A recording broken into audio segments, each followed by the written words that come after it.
감동스러운 찬양 감사드립니다. 하나님께서 오늘 우리의 찬양을 받으시고 특별히 하나님께서 이 땅을 살리기 위해서 여선교회를 귀하게 사용하시는데 다시금 하나님께서 우리 대림평화계 여선교회를 사용하셔서 교회를 세우고 나라를 세우고 선교지를 세우는 귀한 일에 사용할 줄로 믿습니다.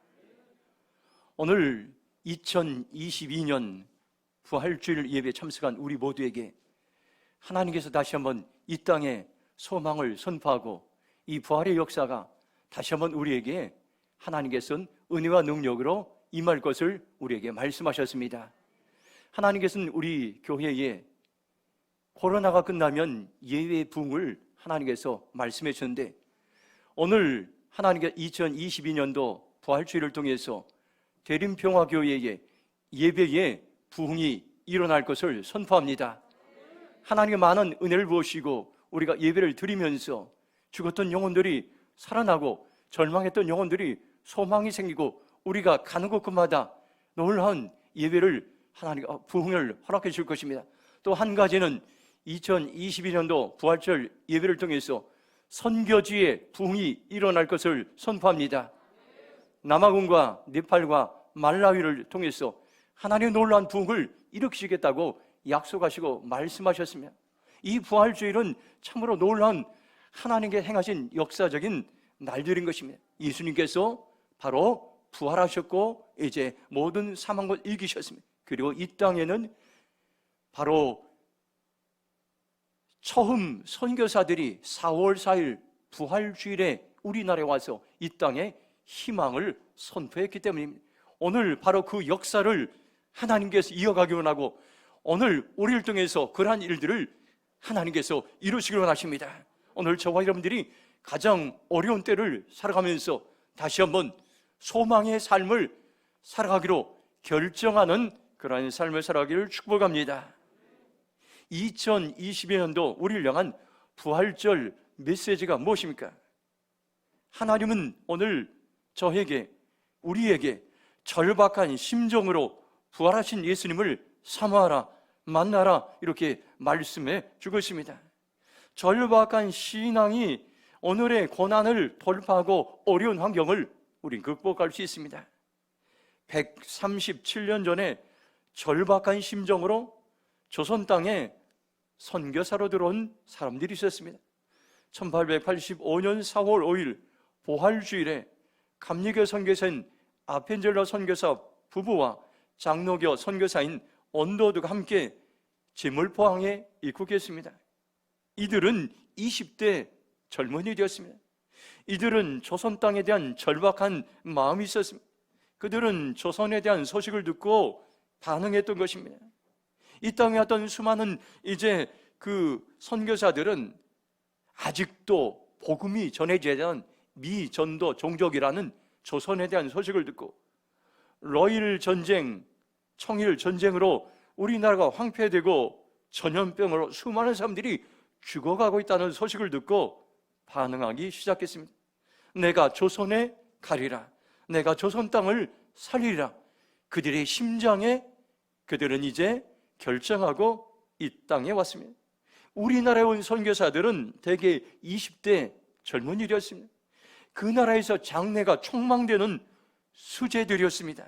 그들은 자신들의 부귀영화를 모두 버리고 조선 땅에 선교사로 헌신했던 것입니다. 이들은 절박한 심정으로 우리나라의 기초를 세웠던 것입니다. 그때의 감격을 아펜젤라 선교사는 미국 뉴욕에 있는 감리교 선교본부에 편지를 썼는데 마지막 부분에서 인천 제물포항의 선교사로 첫 발을 디디렸을 때 감격을 이렇게 얘기했습니다. 우리는 부활절 아침에 이곳에 도착했습니다. 오늘 사망의 빗장을 산산히 깨뜨리시고 부활하신 주께서 이 나라 백성들을 얼매군 굴레를 끊으시고 그들에게 하나님의 자녀가 누리는 빛과 자유를 누리게 허락해 주옵소서. 귀한 감동의 편지였습니다. 황폐한 우리나라를 살리기 위한 절박함이 처음 선교사들에게 있었던 것입니다. 1885년 부활주일에 어둠과 사망을 깨뜨리기 위한 아펜젤라 선교사의 간절함이 있었습니다. 오늘 2022년 부활주일에 다시 처음 선교사들의 절박함이 우리 안에 일어나기를 축원합니다. 나에게 집중하면 절망이 보이고 하나님에게 집중하면 희망이 보인다는 그런 말이 있습니다. 우리는 고난이나 사건이나 문제에 집중할 때가 있어요. 그러면 절망만 보입니다. 그러나 환경에 집중하는 것이 아니라 다시 살아나신 예수님에게 집중하면 여전히 희망이 보입니다. 부활하신 예수님에 집중하면 소망이 생깁니다. 오늘 부활주를 통해 하나님이 주시는 희망에 우리의 모든 것을 집중하는 시간이 되시길 바랍니다. 한번 마가복음 16장 6절 말씀 같이 읽도록 하겠습니다. 함께 읽겠습니다. 청년이 이르되 놀라지 말라. 너희가 십자가에 못 박히신 나사렛 예수를 찾는구나. 그가 살아나셨고 여기 계시지 아니하니라. 보라, 그를 두었던 곳이니라. 아멘. 첫 번째로 예수님은 다시 살아나셨습니다. 안식일이 지났을 때에 막달라 마리아와 야고보 어머니 마리아와 살로메는 예수님께 발라드리고 향료를 샀습니다. 안식일 다음날 동틀머리에 그들은 무덤으로 갔습니다. 무덤 입구를 누가 이제 돌을 굴려줄까 그들은 걱정하고 있었습니다. 그들이 무덤 안에 들어갔을 때 흰 옷을 입은 한 청년이 오른편에 앉아 있었습니다. 여자들이 그를 보고 놀랐습니다. 현재의 성경으로 6절 보면 이렇게 말씀합니다. 그 청년이 말하였다. 놀라지 말아라.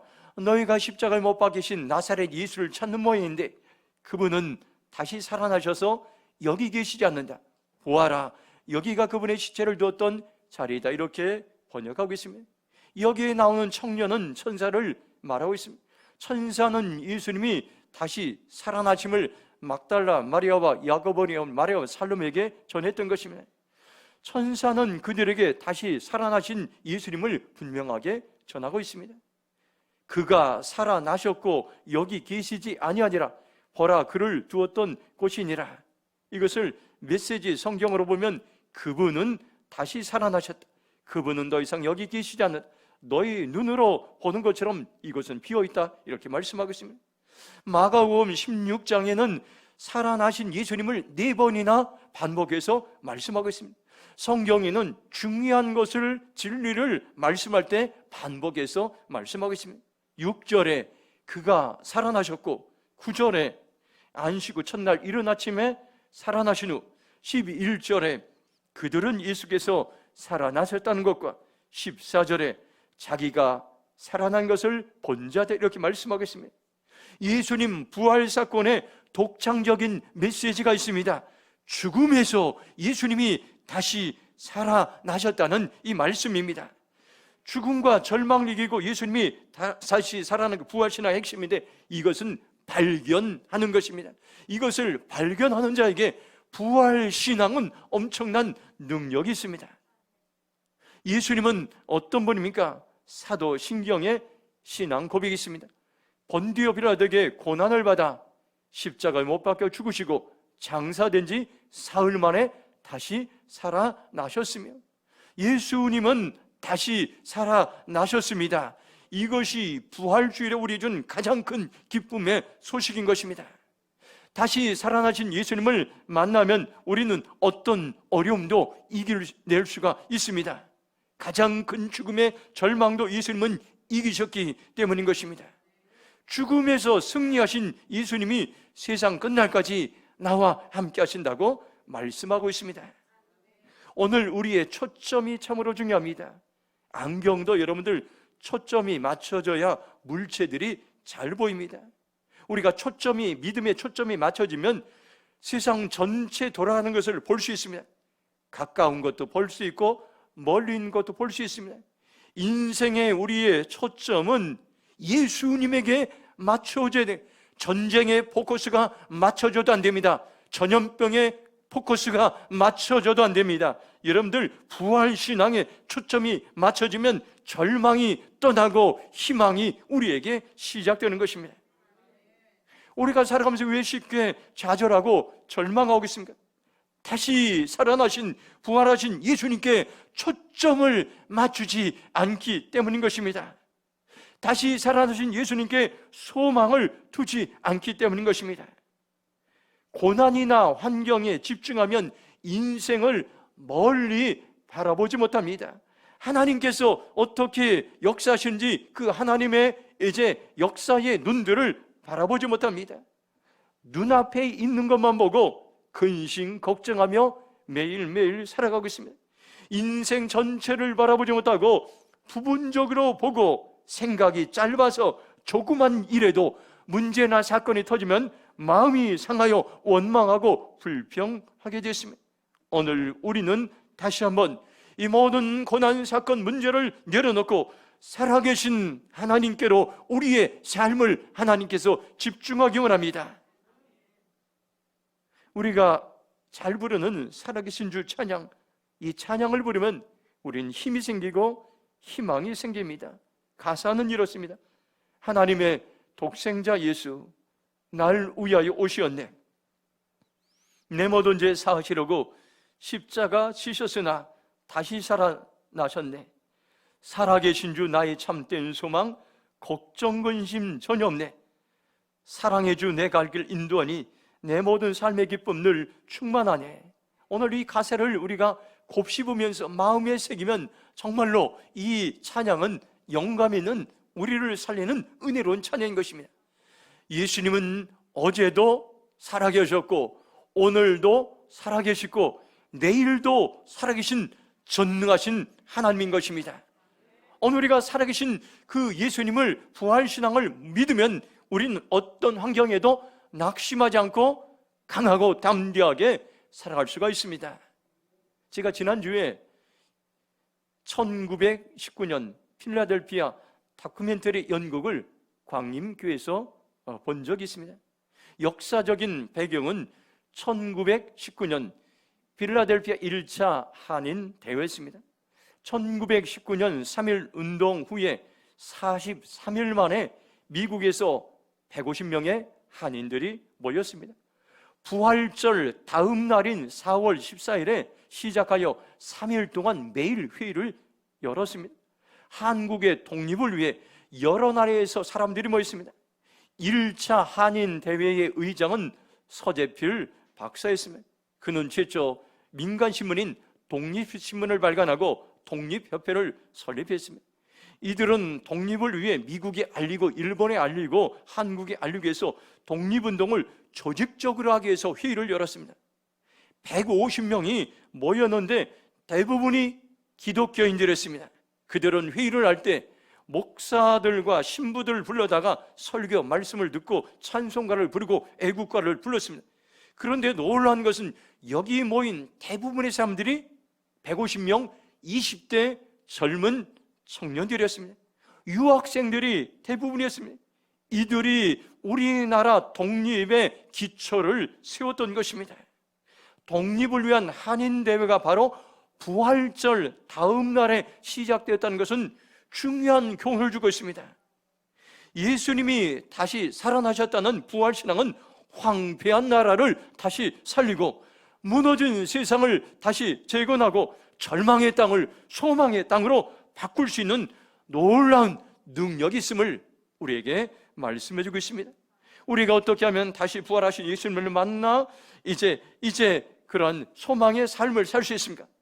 마가복음 16장 11절 보면 분명하게 말씀합니다. 한번 같이 읽도록 하겠습니다. 함께 읽겠습니다. 그들은 예수께서 다시 살아나셨다는 것과 마리아에게 보이시다는 것을 듣고도 믿지 아니하니라. 아멘. 놀라운 말씀입니다. 먼저 믿음으로 반응하는 것입니다. 예수님의 부활 사실은 우리의 이성으로, 여러분들 우리의 경험으로, 우리의 여러분들 사상으로, 철학으로 믿어지려는 것이 아니라 믿음으로 반응하는 자들이 이 부활 소식을 발견할 수가 있는 것입니다. 마리아가 슬픔 매장교 울고 있는 제자들 가서 예수님의 부활 사실 알렸으나 그들은 믿지 않아, 듣고도 믿지 않았습니다. 마가복음 16장 13절 보면 두 사람이 가서 남은 제자들이 알렸어요. 역시 그들도 믿지 아니했다고 말씀하고 있습니다. 마가복음 16장 14절 보면 그 후에 11제자가 음식 먹을 때 예수께서 그들에게 나타나사 그들의 믿음 없는 것과 마음이 완악한 것을 꾸짖으시니 이는 자기가 살아난 것을 본 자들의 말을 믿지 아니함이라, 이렇게 말씀하고 있습니다. 예수님은 11제자가 식사하고 있을 때 그들에게 나타나셔서 믿음 없는 것을 책망하셨습니다. 왜 믿음으로 반응하지 못했습니까? 마음이 완악한 것을 꾸짖으시니 이렇게 말씀했습니다. 그들의 마음이 완악해졌기 때문인 것입니다. 마음이 완악하단 말을 다른 성경에서는 완고하게 고집을 피웠다, 마음이 무디어졌다, 불신앙으로 반응했다고 이렇게 말씀하고 있습니다. 예수님은 다시 살아나신 자신을 향해 마음이 완악하고 완고하게 고집을 피우고 마음이 무디어지고 불신앙으로 반응한 제자들을 꾸짖으셨습니다. 책망하셨습니다. 오늘 부활의 역사적인 사실을 믿음으로 반응하기 위해서는 우리는 완악한 마음들, 완고한 마음들, 무딘 마음들, 불신앙의 마음들을 제거할 때에 우리 안에 믿음이 생기게 되는 것입니다. 저와 여러분들이 이러한 믿음으로 반응하는 그러한 삶을 살아가길 축원합니다.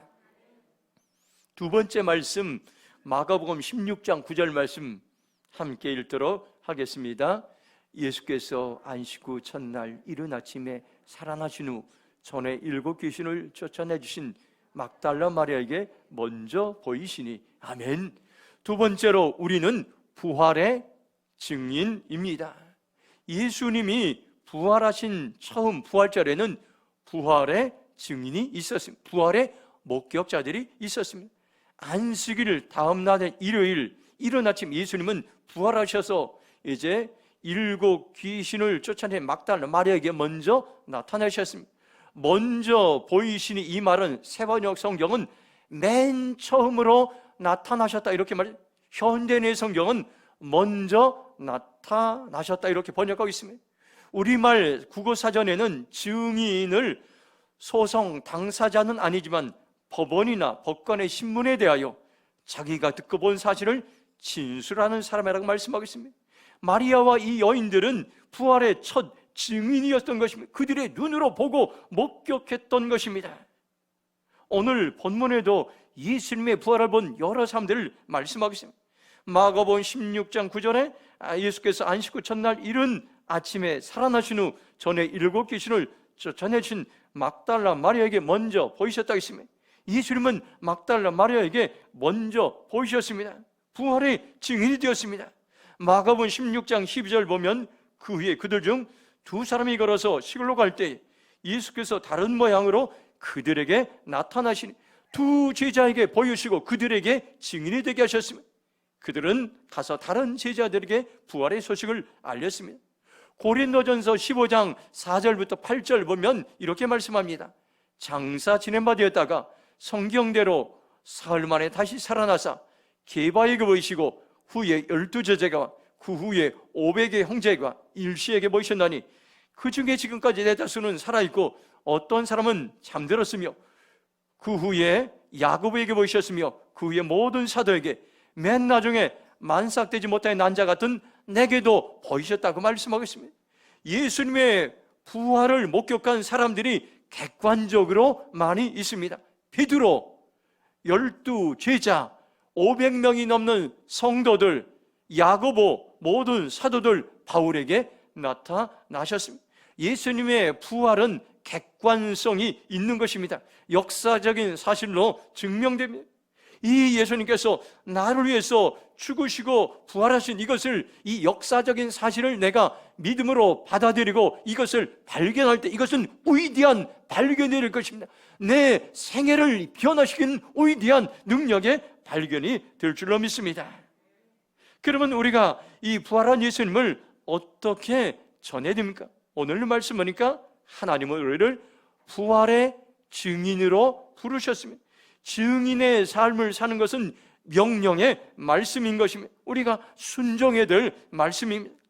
사도행전 1장 8절 보면 오직 성령이 너희에게 임하시면 너희가 권능을 받고 예루살렘과 온 유대와 사마리아 땅끝까지 이르러 내 증인이 되리라 하시냐 말씀했습니다. 예수님은 말씀하셨습니다. 너희는 예루살렘으로 가서 증인이 되라 말씀하셨습니다. 너희는 유대와 사마리아로 가서 증인이 되라 말씀하셨습니다. 너희는 땅끝까지 가서 증인이 되라고 말씀하셨습니다.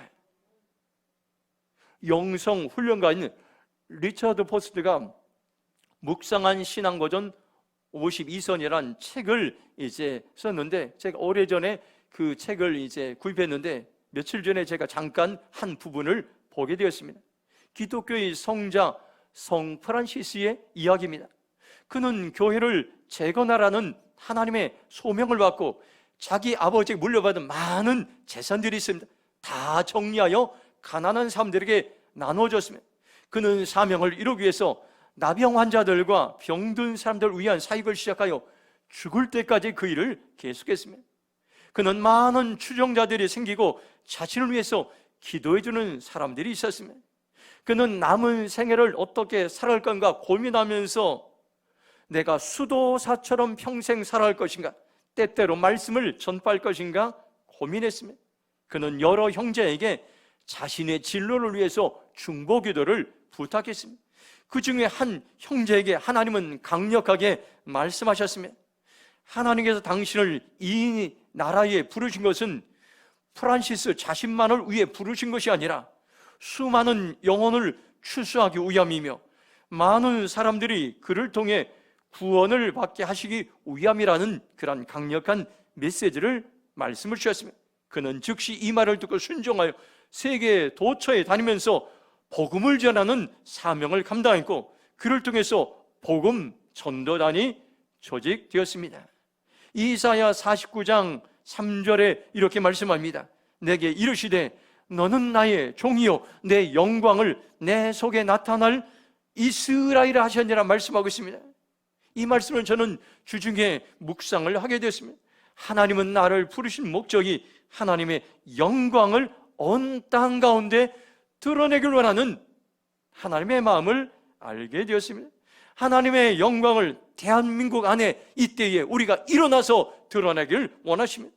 하나님은 연약한 이스라엘을 부르셔서 너는 나의 사명자라, 내가 너를 통해 나의 영광을 드러내리라 말씀하셨습니다. 하나님께서는 자랑할 것 없는 저를 부르시고 자랑할 것은 우리를 부르셔서 내가 나의 영광을 이 땅에 드러내리라 말씀했습니다. 내가 나의 영광을 대림동을 통해서 드러내리라 말씀하고 있습니다. 내가 나의 영광을 너희들을 통해서 이 나라 민족에 드러낼 것이라고 말씀하고 있습니다. 내가 너희들을 통하여 나의 영광을 열방 가운데 드러낼 것이라고 말씀하고 있습니다. 하나님이 나를 부르신 인생의 분명한 목적이 있습니다. 생명을 살리고 복음의 증인의 사명을 감당하는 것이 우리에게 주신 하나님께서 사명인 것입니다. 내가 세상을 살릴, 생명을 살릴 증인이라고 우리에게 말씀하고 있습니다. 나의 정체성이 어디에 있습니까? 바로 증인에 있다는 것을 여러분들 기억하시기 바랍니다. 지금이 바로 영혼의 추수된 것입니다. 이 사명을 감당 위해서 다시 한번 우리 안에 갈급함이 회복되기 원합니다. 간절함이 회복되기 원합니다. 마태복음 9장 37절 38절에 이렇게 말씀했습니다. 이에 제자들이 이르시되 추수할 것은 많되 일꾼이 적으니 그러므로 추수한 주인에게 청하여 추수한 일꾼을 보내주소서 하시냐 말씀하겠습니다. 지금이 바로 영혼들을 살릴 추수할 일꾼을 보내달라고 간절하게 절박하게 하나님을 찾을 때라고 말씀하고 있습니다.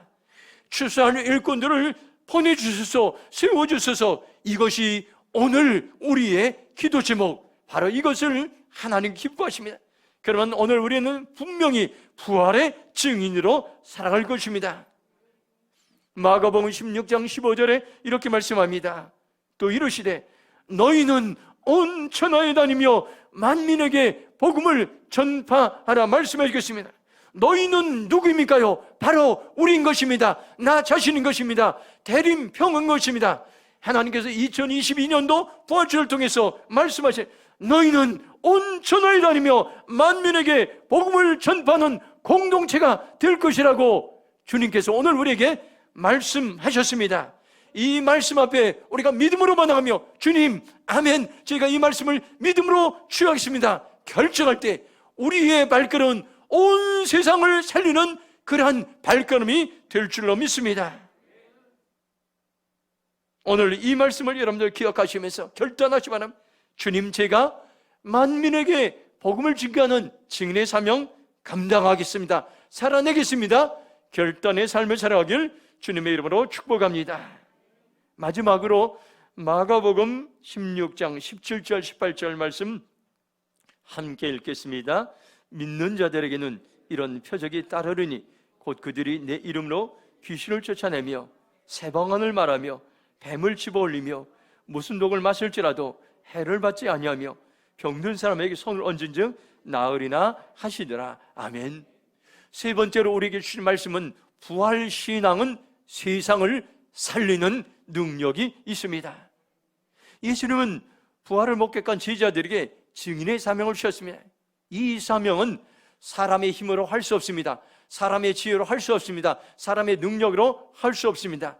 하나님이 주시는 능력으로 가능한 것입니다. 그 능력을 부어 주시겠다고 말씀하고 있습니다. 믿는 자들은 이런 표적이 따르리니 말씀했습니다. 표적은 다른 말로 기적들, 또 표정들, 영어 성경에서는 디즈 사인들, 이런 징조라고 말씀합니다. 네 가지 기적, 징조를 예수님은 부활신앙을 갖는 우리에게 말씀하겠습니다. 너희는 예수님의 이름으로 반드시 귀신을 쫓아낼 것이라고 말씀하고 있습니다. 너희는 내가 새 방언을 말하게, 나와 교제하는 너희들이 한 번도 말해보지 못한 그 이제 하늘나라의 신비한 말을 너희들은 하게 될 것이라고 말씀하고 있습니다. 너희들은 뱀을 만지거나 어떤 독을 마셔도 해를 입지 않을 것이라 말씀했습니다. 초자연적인 능력으로 보호해 주겠다고 말씀했습니다. 너희들은 병든 사람에게 손을 얹으면 기도하면 낫게 될 것이라고 말씀해 주고 있습니다. 바로 이것은 예수님께서 이제 부활신앙을 믿는 우리에게 준 바로 능력인 것입니다. 주님께서는 이것을 경험하고 전할 수 있도록 오늘 우리에게 하나님이 부르셨습니다. 작년 고난주간 특별 새벽교회 때 하나님 우리에게 엄청난 은혜들을 부으셨던 것을 기억합니다. 벌써 1년이 지났습니다. 부활을 준비하는 우리들에게 고난주간 특별 새벽기도를 일주일간 열었습니다. 매일 새벽마다 설교가 끝난 후 통성으로 기도할 때 안수하는 앞에 나와서 기도하는 시간이 있었어요. 환우들, 재정 돌파가 필요한 사람들, 기도 응답이 필요한 사람들, 사회 확장이 필요한 사람들, 다음 세대와 자녀들을 위해서, 선교들을 위해서 함께 기도했습니다. 우리의 사역자들이 이제 함께 안수하며 기도할 때에 그 새벽 시간에 일주일 동안에 놀라운 하나님의 능력을 우리는 경험했습니다. 어떤 사람들은 방언이 터지기도 하고, 어떤 사람들은 입신을 하기도 하고, 어떤 사람들은 강한 능력이 임해서 뒤로 쓰러질 분들도 있었고, 하나님께서 이 많은 일들을 통해서 하나님의 능력을 경험하게 하시고 하나님의 능력을 부으시고 표적을 보여주시고 기적을 보여주셨습니다. 소망이 없고 절망하는 세상에 나가서 예수님이 부활하신 희망의 소식을 전하라고 이미 우리 대림평화 공동체의 능력을 부으셨고, 지금도 이 능력을 사용해서 일어나서 세상에 나가서 이 하나님의 능력을 증거하라고 우리에게 말씀해 주고 있습니다. 사도행전 10장 38절에 이렇게 말씀합니다. 하나님의 나사렛 예수에게 성령과 능력을 기름 붓듯 하셨으며 그가 두루 다니시며 선한 일을 행하시고 마귀에게 눌린 모든 삶을 고치셨으니 이는 하나님이 함께 하셨음이라고 말씀하고 있습니다. 예수님의 생애를 한 절로 요약하면 사도행전 10장 38절 말, 성령과 능력을 받으시고 세상에 두루 다니시면서 선한 일을 행하시고 마귀에게 눌린 모든 자를 고치셨습니다. 이것은 예수님의 능력 있는 삶을 말씀하고 있습니다. 이 능력은 우리의 것입니다. 이 능력은 나의 것입니다. 이 능력은 부활신앙을 믿는 우리에게 주신 능력의 말씀인 것입니다. 이 능력을 바로 초대교회 성도들은 경험했습니다. 복음의 능력을 경험한 초대교회 크리스찬들은 그 당시에 로마에 살았는데 그 인구들이, 크리스찬 인구들의 0.008%밖에 안 되었다고 합니다. 소수의 성도들이 복음의 능력이 임하자 죽음을 이기고 수많은 박해를 이기고 세상에 선한 영향을 끼치고 마침내 로마 땅을 변화시키는 놀라운 역사, 세상이 감당할 수 있는 능력의 사람들이 되었던 것입니다. 하나님은 지금도 이 능력을 우리에게 부어주십니다. 복음의 능력은 무너진 세상을 재건할 것입니다. 복음의 능력은 죄로 어두워진 세상을 다시 살릴 것입니다. 복음의 능력은 나를 변화시키고 세상을 변화시킬 것입니다. 오늘 말씀을 다시 한번 우리의 심장에 새기시기 바랍니다. 부활하신 예수님은 다시 살아나셨습니다. 우리는 바로 이 부활의 증인입니다. 예수님은 부활을 삶을 산 우리에게 능력을 부어주셨습니다. 저와 여러분들이 이 시간 결단하시기 바랍니다. 주님, 내가 다시 살아나신 예수님을 만나는 삶을 살기로 결정합니다. 복음 전파의 사명을 감당하겠습니다. 하나님이 주신 능력 있는 삶을 살기로 결단합니다. 그렇게 고백하는 귀한 시간이 되길 주님의 이름으로 축원합니다. 이 시간 주신 말씀 기억하면서 함께 통성으로 기도하겠습니다. 오늘 2022년도 부활절을 통해서 주님께서는 우리에게 선포하셨습니다. 우리에게 다시 한번 예배의 부흥이 일어날 것을, 선교지의 부흥이 일어날 것을 선포하셨습니다. 오늘 말씀처럼 내가 다시 살아나신 예수님을 만나는 삶을 살겠습니다. 복음 전파의 사명을 감당하는 삶을 살겠습니다. 하나님이 주신 능력 있는 삶을 살겠습니다. 우리 결단하며 주여 천호 통성으로 기도하겠습니다. 주여, 아버지 하나님 감사합니다. 오늘 우리에게 소망의 말씀을 주심을 감사합니다. 오늘 우리에게 능력의 말씀을 주심을 감사합니다. 오늘 우리에게 생명의 말씀을 주심을 감사합니다. 오늘 우리가 이 말씀을 아버지 하나님 경험하며 이 말씀을 아버지 살아내며 부활의 주인공이 되기 원합니다. 소망의 주인공이 되기 원합니다. 아버지 하나님 다시 부활의 능력을 우리에게 부으심을 감사합니다. 아버지 살아나신 예수님을 만나는 삶을 살기로 결정합니다. 복음 전파의 사명을 감당하기로 결정합니다. 능력 있는 삶을 살기로 결정합니다. 우리를 사용하여 주셔서 우리를 부활의 능력이 임할지어다. 부활의 능력이 임할지어다. 예배의 붕이 임할지어다. 선교의 붕이 임할지어다. 하나님 이 땅을 살리신 주님을 찬양합니다. 이 땅을 고치신 주님을 찬양합니다. 이 땅을 회복시키신 주님을 찬양합니다. 주님 영광 받아 주시옵소서. 하나님 감사합니다.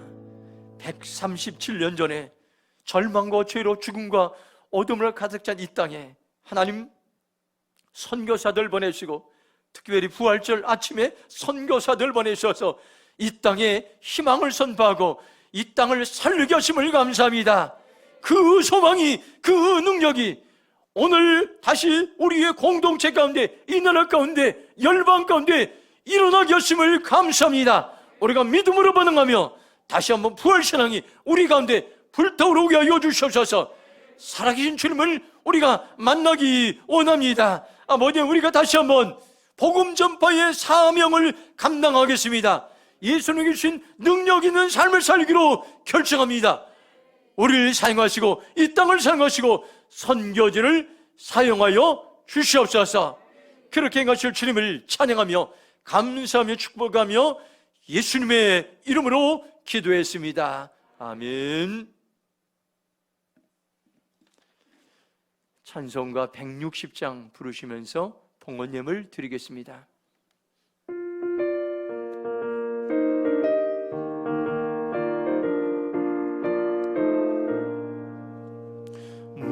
무덤에 머물러 예수 내 구주 새벽 기다렸네 예수 내 주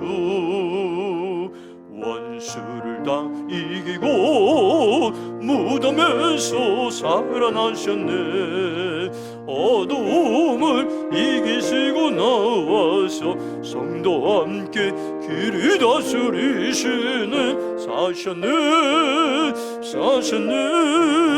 예수 다시 사셨네 헛되이 지키네 예수 내 구주 헛되이 봉하네 예수 내 주 원수를 다 이기고 무덤에서 살아나셨네 어두움을 이기시고 나와서 성도와 함께 길이 다스리시는 사셨네 예수 다시 사셨네 거기 못 가두네 예수 내 구주 우리를 살리네 예수 내 주 원수를 다 이기고 무덤에서 살아나셨네 어두움을 이기시고 나와서 성도와 함께 길이 다스리시는 사셨네 예수 다시 사셨네. 모두 일어나셔서 봉헌 찬송 633장을 하나님께 올려드립니다. 나의 하나님 받으소서 주께 드리는 이 예물을 소리 높여 감사로 주께 드리네 아멘.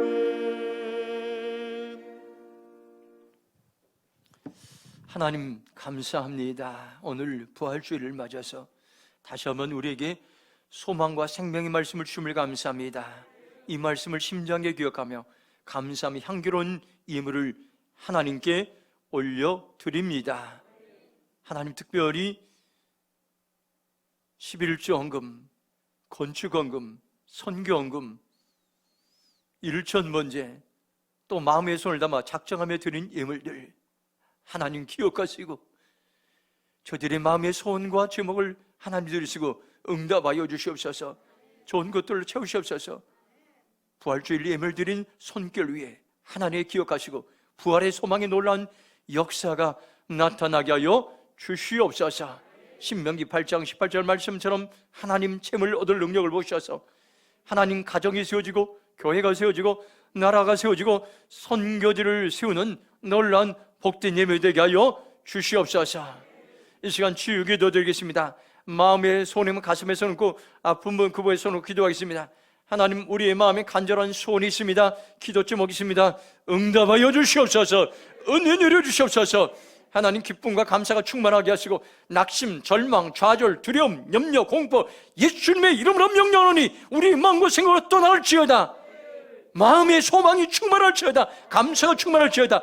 치료하신 주님을 찬양합니다. 아버지 하나님 우리의 모든 질병을 주님의 손에 올려드립니다. 마음의 질병들, 영혼의 질병, 육신의 질병도 올려드립니다. 두통 아버지 하나님, 또한 암과 또한 아버지 하나님 영혼의 질병, 근심, 염려, 걱정 모든 것을 주님의 손에 올립니다. 예수님의 이름으로 명령하노니 깨끗이 치유될지어다. 치유될지어다. 치유별로 임하시는 주님을 찬양합니다. 찬양합니다. 여호와 앞에 주님을 찬양합니다. 고치심을 감사합니다. 만주심을 감사합니다. 회복시킴을 감사합니다. 주님 건강한 몸으로 아버지 하나님 강건한 몸으로 하나님의 영광에 더욱으로 많고 사용하여 주시옵소서. 감사하며 축복하며 예수님의 이름으로 기도했습니다.